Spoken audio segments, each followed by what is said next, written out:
ನಮಸ್ಕಾರ, ಪಯಸ್ವಿನಿ ಕನ್ನಡ ವ್ಲಾಗ್ಸ್ಗೆ ಸ್ವಾಗತ. ನಾನಿವತ್ತು ಪಾನಿಪುರಿ ಮಾಡುವಂತಹ ವಿಧಾನವನ್ನು ತೋರಿಸ್ತಾ ಇದ್ದೀನಿ. ಹಾಗೆ ಅದಕ್ಕಿಂತ ಮೊದಲು ನೀವೇನಾದರೂ ಈ ವಿಡಿಯೋನ ನನ್ನ ಚಾನಲಿಗೆ ಸಬ್ಸ್ಕ್ರೈಬ್ ಆಗದೆ ನೋಡ್ತಾ ಇದ್ದರೆ ಈಗಲೇ ಸಬ್ಸ್ಕ್ರೈಬ್ ಮಾಡಿ ಅಂತ ಕೇಳ್ಕೊತಾ ಇದ್ದೀನಿ. ಹಾಗೆ ಪಾನಿಪುರಿನ ಹೇಗೆ ಮಾಡೋದು ಅಂತ ನೋಡೋಣ ಬನ್ನಿ. ಮೊದಲನೇದಾಗಿ ನಾನಿಲ್ಲಿ ಬಟಾಣಿಯನ್ನು ಬೇಯಿಸೋದಕ್ಕೆ ಇಟ್ಟಿದ್ದೀನಿ. ಹಾಗೆ ಈಗ ನಾನು ಸ್ವಲ್ಪ ಹುಣಸೆ ಹಣ್ಣನ್ನು ತಗೊಂಡಿದ್ದೀನಿ. ಇದನ್ನು ನಾನು ನೆನೆ ಹಾಕ್ತಾ ಇದ್ದೀನಿ. ಹುಣಸೆ ಹಣ್ಣನ್ನು ನಾನಿವತ್ತು ಮಾಡ್ತಾ ಇರೋದು 3 ಪ್ಲೇಟ್ ಆಗೋವಷ್ಟು ಪಾನಿಪುರಿ. ಹಾಗಾಗಿ ಇಷ್ಟು ಹುಣಸೆ ಹಣ್ಣು ಸಾಕಾಗುತ್ತೆ. ಇದಕ್ಕೆ ನೀರು ಹಾಕಿ ನೆನೆಯೋದಕ್ಕೆ ಬಿಡಬೇಕು. ಅದು ನೆಂದಾದಮೇಲೆ ಅದನ್ನು ನೀಟಾಗಿ ನಾವು ಅದರಲ್ಲಿ ಇರೋವಂಥ ಹುಣಸೆ ರಸನೆಲ್ಲ ತೆಗೆದು ಅದನ್ನು ನಾವು ಮತ್ತೊಂದು ಪಾತ್ರೆಗೆ ನೀಟಾಗಿ ಫಿಲ್ಟ್ರ್ ಮಾಡಿ ಇಟ್ಕೋಬೇಕಾಗುತ್ತೆ.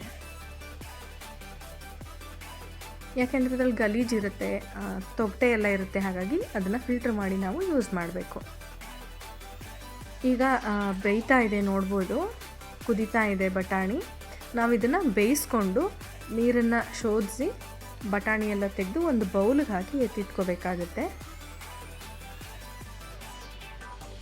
ಇದಾದಮೇಲೆ ನಾನಿಲ್ಲಿ ಒಂದು ಪ್ಯಾನ್ ಇಟ್ಟು ಅದಕ್ಕೆ 1 ಸ್ಪೂನಷ್ಟು ಧನಿಯಾ ಹಾಗೆ 1 ಸ್ಪೂನಷ್ಟು ಜೀರಿಗೆನ ಹಾಕ್ಕೊಂಡು ಇದನ್ನು ಫ್ರೈ ಮಾಡ್ಕೋತಾ ಇದ್ದೀನಿ.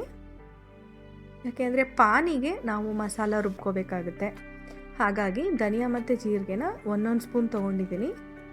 ಅರ್ಧ ಸ್ಪೂನ್ ಸಾಕಾಗುತ್ತೆ. ಬಟ್ ಜಾರಲ್ಲಿ ಅಷ್ಟೊಂದು ಹಾಕಿ ರುಬ್ಬಕ್ಕಾಗಲ್ಲ, ತುಂಬ ಕಡಿಮೆ ಕ್ವಾಂಟಿಟಿ ಆದರೆ ರುಬ್ಲಿಕ್ಕಾಗಲ್ಲ ಅಂತ ನಾನಿಲ್ಲಿ 1 ಸ್ಪೂನ್ ತೊಗೊಂಡಿದ್ದೀನಿ. ಉಳಿದಿರೋ ಮಸಾಲೆನ ನಾನು ಸಾಂಬಾರಿಗೆ ಯೂಸ್ ಮಾಡ್ತೀನಿ. ಈಗ ಜಾರ್ ತೊಗೊಂಡಿದ್ದೀನಿ. ಜಾರಿಗೆ ನಾನು ಇಲ್ಲಿ 1 ಸ್ಪೂನ್ ಧನಿಯಾ, 1 ಸ್ಪೂನ್ ಜೀರಿಗೆ ಹುರ್ಕೊಂಡಿದ್ವಿ ಅಲ್ವಾ, ಅದನ್ನು ನಾನು ಆ್ಯಡ್ ಮಾಡ್ತಾ ಇದ್ದೀನಿ. ಈಗ ಇದಕ್ಕೆ ಒಂದು 2ರಿಂದ 3 ಮೆಣಸಿನ್ಕಾಯಿನ ಹಾಕೋತಾ ಇದ್ದೀನಿ. ಇನ್ ಕೇಸ್ ನೀವು ತುಂಬ ಖಾರ ತಿಂತೀನಿ ಅಂತಂದರೆ ನೀವು ಬೇಕಂದರೆ ಜಾಸ್ತಿ ಹಾಕೋಬೋದು. ಹಾಗೆ ಒಂದು 5 ಬೆಳ್ಳುಳ್ಳಿ, 5 ಎಸಳು ಬೆಳ್ಳುಳ್ಳಿನ ಹಾಕ್ಕೊಂಡಿದ್ದೀನಿ. ಸ್ವಲ್ಪ ಕರಿಬೇವನ್ನು ಆ್ಯಡ್ ಮಾಡ್ತಾ ಇದ್ದೀನಿ. ಹಾಗೆ 8ರಿಂದ 10 ಮೆಣಸನ್ನು ಕೂಡ ನಾನಿಲ್ಲಿ ಸೇರಿಸ್ಕೋತಾ ಇದ್ದೀನಿ. 1 ಇಂಚು ಶುಂಠಿನ ಕೂಡ ನಾನಿಲ್ಲಿ ಸೇರಿಸ್ಕೊಂಡು ಅದ್ರ ಜೊತೆಗೆ ಸ್ವಲ್ಪ ಕೊತ್ತಂಬರಿ ಸೊಪ್ಪು ಹಾಗೆ ಸ್ವಲ್ಪ ಪುದೀನ ಸೊಪ್ಪನ್ನು ಕೂಡ ನಾನು ಇಲ್ಲಿ ನೀಟಾಗಿ ತೊಳೆದು ಆ್ಯಡ್ ಮಾಡ್ಕೋತಾ ಇದ್ದೀನಿ. ಇದಿಷ್ಟನ್ನು ಜಾರ್ಗೆ ಹಾಕ್ಕೊಂಡು ನಾವು ಇದನ್ನು ರುಬ್ಕೋಬೇಕಾಗತ್ತೆ.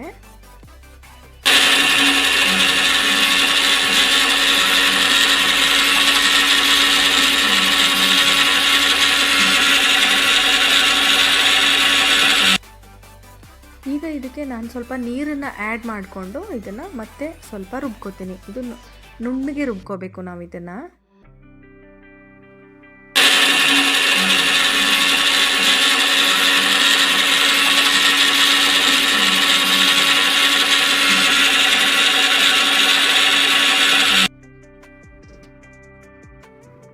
ಈಗ ಇದಾಗಿದೆ, ಇಷ್ಟು ರುಬ್ಕೊಂಡ್ರೆ ಸಾಕಾಗುತ್ತೆ. ಈಗ ನಾನಿಲ್ಲಿ ಹುಣಸೆ ಹಣ್ಣನ್ನು ನೀಟಾಗಿ ಅದನ್ನು ರಸ ತೆಗೆದು ಅದನ್ನು ಫಿಲ್ಟ್ರ್ ಮಾಡಿ ಅದಕ್ಕೆ ಸ್ವಲ್ಪ ಕೊತ್ತಂಬರಿ ಸೊಪ್ಪನ್ನು ಆ್ಯಡ್ ಮಾಡಿ ಇಟ್ಕೊಂಡಿದ್ದೀನಿ. ಇದಕ್ಕೆ ರುಬ್ಕೊಂಡಿರೋ ಮಿಶ್ರಣನ ನಾನು ಅರ್ಧ ಸೇರಿಸ್ಕೊತಾ ಇದ್ದೀನಿ.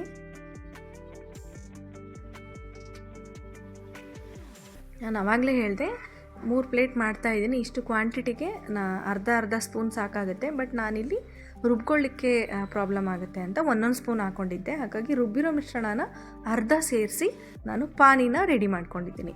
ಈಗ ಇದಕ್ಕೆ ಸ್ವಲ್ಪ ರುಚಿಗೆ ತಕ್ಕಷ್ಟು ಉಪ್ಪನ್ನು ಕೂಡ ಆ್ಯಡ್ ಮಾಡಿ ನಾನು ಇದನ್ನು ಮಿಕ್ಸ್ ಮಾಡಿ ಇಟ್ಕೋತೀನಿ. ಹಾಗೆ ಇದಕ್ಕೆ ಕ್ಯಾರೆಟ್ನ ಕೂಡ ನಾನಿಲ್ಲಿ ಕ್ಯಾರೆಟ್ ತುರಿನ ಕೂಡ ಆ್ಯಡ್ ಮಾಡ್ತಾ ಇದ್ದೀನಿ. ಸ್ವಲ್ಪ ಹಾಕ್ಕೊಂಡ್ರೆ ಸಾಕು, ತುಂಬ ಏನು ಬೇಕಾಗಿಲ್ಲ. ಪಾನಿನಲ್ಲಿ ಸಿಗಲಿ, ಹಾಗೆ ಪಾನಿ ಕುಡಿತೀವಿ ಅಲ್ವಾ, ಹಾಗಾಗಿ ಚೆನ್ನಾಗಿರುತ್ತೆ ಅಂತ ಹೇಳಿ ನಾನು ಸ್ವಲ್ಪ ಕ್ಯಾರೆಟ್ ತುರಿನ ಕೂಡ ಇದರಲ್ಲಿ ಆ್ಯಡ್ ಮಾಡಿ ಅದನ್ನು ಮಿಕ್ಸ್ ಮಾಡ್ಕೊತಿದ್ದೀನಿ.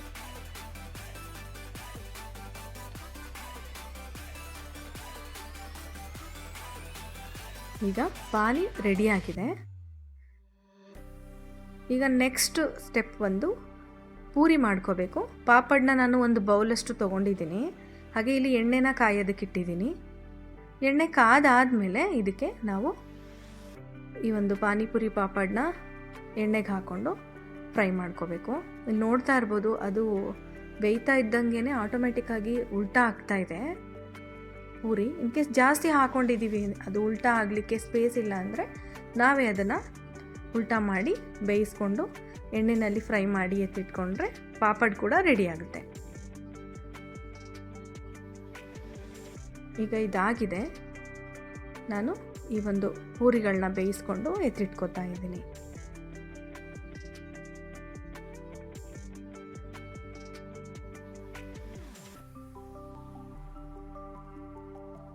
ಹಾಗೆ ಇಲ್ಲಿ ನಾನು ಕ್ಯಾರೆಟ್ನ 1 ಬೌಲಷ್ಟು ಕ್ಯಾರೆಟ್ನ ತುರಿದಿಟ್ಕೊಂಡಿದ್ದೀನಿ.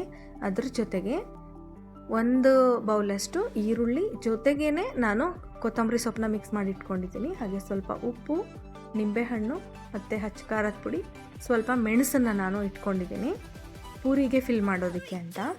ಹಾಗೆ ನಾನು ಆಲ್ರೆಡಿ ಹೇಳಿದೆ ಬಟಾಣಿನ ಬೇಯಿಸಿ ನಾವು 1 ಬೌಲಲ್ಲಿ ತೆಗೆದಿಟ್ಕೋಬೇಕು ಅಂತ. ನಾನಿಲ್ಲಿ ಅದನ್ನು ಕೂಡ ಬೇಯಿಸಿರೋ ಬಟಾಣಿನೂ ಕೂಡ 1 ಬೌಲಷ್ಟು ತೆಗೆದು ಇಟ್ಕೊಂಡಿದ್ದೀನಿ. ಈಗ ಎಲ್ಲ ರೆಡಿಯಾಗಿದೆ, ಪೂರಿನೂ ಕೂಡ ರೆಡಿಯಾಗಿದೆ, ಹಾಗೆ ಸ್ಟಫಿಂಗಿಗೆ ಎಲ್ಲ ಐಟಮ್ಸು ರೆಡಿ ಇದೆ, ಅದ್ರ ಜೊತೆಗೆ ಪಾನಿನೂ ಕೂಡ ರೆಡಿ ಇದೆ. ಇದಿಷ್ಟು ರೆಡಿ ಆದಮೇಲೆ ನಾವು ಪೂರಿಗೆ ಐಟಮ್ಸ್ನ ಫಿಲ್ ಮಾಡಿ ಪಾನಿಪುರಿ ರೆಡಿ ಮಾಡೋದಷ್ಟೇ ಕೆಲಸ.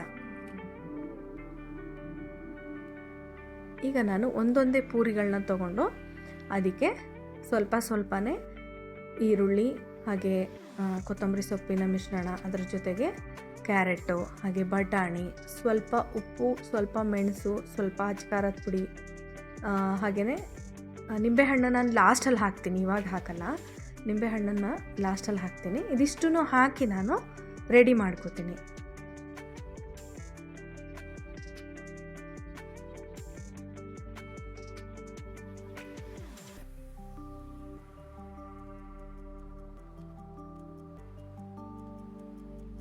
ಹೊರಗಡೆ ಎಲ್ಲ ಹೋಗಿ ಚಾಟ್ಸ್ನ ತಿಂದರೆ ಅದು ನಮಗೆ ಹೆಲ್ದಿ ಅಲ್ಲ ಆ್ಯಕ್ಚುಲಿ. ಹಾಗಾಗಿ ನೀವು ಕೂಡ ಮನೆಯಲ್ಲೇ ಈಸಿಯಾಗಿ ಮಾಡಿಕೊಂಡು ತಿನ್ಬೋದು. ತುಂಬಾ ಚೆನ್ನಾಗಿರುತ್ತೆ ಈ ಒಂದು ಚಾಟು, ಎಲ್ಲರೂ ಇಷ್ಟಪಟ್ಟು ತಿಂತಾರೆ. ಹಾಗಾಗಿ ನೀವು ಕೂಡ ಟ್ರೈ ಮಾಡಿ, ನಿಮಗೂ ಕೂಡ ಇಷ್ಟ ಆಗುತ್ತೆ ಖಂಡಿತ.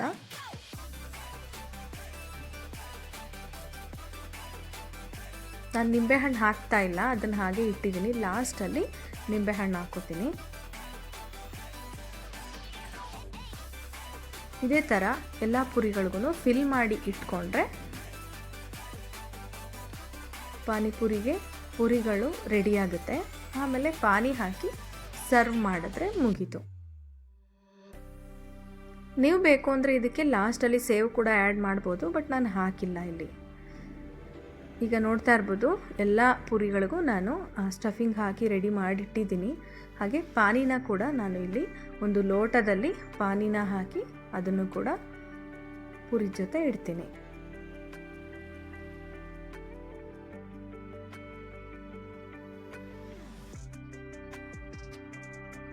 ಈಗ ಇದನ್ನು ಪೂರಿ ಜೊತೆ ಪಾನಿ ಲೋಟ ಇಟ್ಟರೆ ಪಾನಿಪುರಿ ರೆಡಿಯಾಗುತ್ತೆ. ನೋಡೋದಕ್ಕೆ ಮಾತ್ರ ತುಂಬಾ ಚೆನ್ನಾಗಿ ಕಾಣಿಸ್ತಾ ಇದೆ, ಹಾಗೆ ಟೇಸ್ಟೂ ಅಷ್ಟೇ ಚೆನ್ನಾಗಿರುತ್ತೆ. ಈಗ ಇದಕ್ಕೆ ಲಾಸ್ಟಲ್ಲಿ ನಿಂಬೆಹಣ್ಣಿನ ರಸನ ಹಾಕಿದ್ರೆ ಕಂಪ್ಲೀಟ್ ಆಗುತ್ತೆ. ನಾನು ಆವಾಗಲೇ ಹೇಳ್ದಂಗೆ ನೀವು ಸೇವ್ ಅಥವಾ ಸಣ್ಣ ಮಿಕ್ಸ್ಚರ್ ಕೂಡ ನೀವು ಇದಕ್ಕೆ ಯೂಸ್ ಮಾಡ್ಬೋದು, ಬಟ್ ನಾನಿಲ್ಲಿ ಆ್ಯಡ್ ಮಾಡಿಲ್ಲ, ಅದನ್ನು ಸ್ಕಿಪ್ ಮಾಡಿದ್ದೀನಿ. ನಿಮಗೆ ಇಷ್ಟ ಆಗುತ್ತೆ ಅಂದರೆ ಸೇವ್ ಹಾಕ್ಕೊಂಡ್ರೆ ಕಂಪ್ಲೀಟಾಗಿ ಪಾನಿಪುರಿ, ಅದು ನಾವು ರೋಡ್ ಸೈಡೆಲ್ಲ ಏನು ತಿಂತೀವಿ ಅದಕ್ಕಿಂತನೂ ಚೆನ್ನಾಗಿರುತ್ತೆ, ಹಾಗೆ ಹೆಲ್ದಿ ಕೂಡ. ಮನೆಯಲ್ಲಿ ಮಾಡಿ, ಹಾಗೆಯೇ ಚಿಕ್ಕ ವಯಸ್ಸವರಿಂದ ಹಿಡಿದು ವಯಸ್ಸಾದವ್ರವರೆಗೂ ಇಷ್ಟಪಟ್ಟು ತಿಂತಾರೆ ಪಾನಿಪುರಿನ. ಖಂಡಿತ ನಿಮಗೂ ಇಷ್ಟ ಆಗುತ್ತೆ ಅಂತ ನಾನು ಕೂಡ ಭಾವಿಸಿದ್ದೀನಿ.